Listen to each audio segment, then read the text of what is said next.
सदर कुल हिंद मजलिस इत्तेहादुल मुस्लिमीन व रुकने पार्लियामेंट हैदराबाद बैरिस्टर असदुद्दीन अवैसी ने लोकसभा में पेश की गई मुतनाज़ा वक्फ एक्ट तरमीमी बिल की शदीद मुखालिफत की है।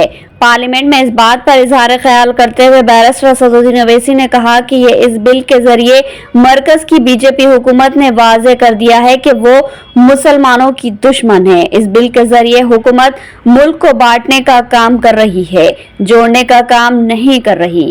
Law protecting the status of registered work properties, you have replaced that by empowering collector to determine title.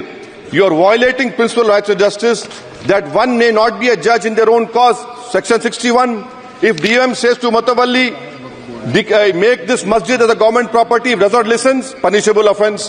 This is against separation of powers, part of which is basic structure.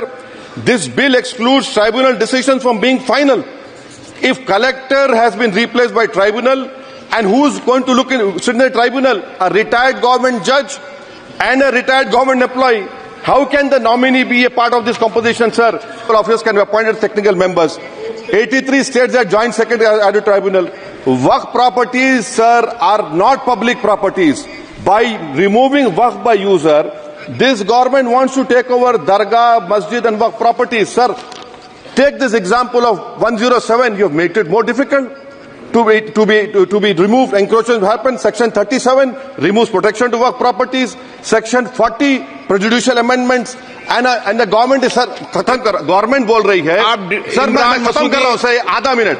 Government कह रहे हैं कि हम महिलाओं को दे रहे हैं।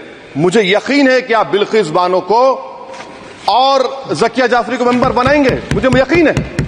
मैं आपसे जानना चाह रहा हूं सर कि ये जो आप बिल ला रहे हैं, आप देश को बांटने का काम कर रहे हैं, जोड़ने का काम नहीं कर रहे हैं। आप दुश्मन हैं मुसलमानों के, उसका सबूत ये बिल है। Thank you sir.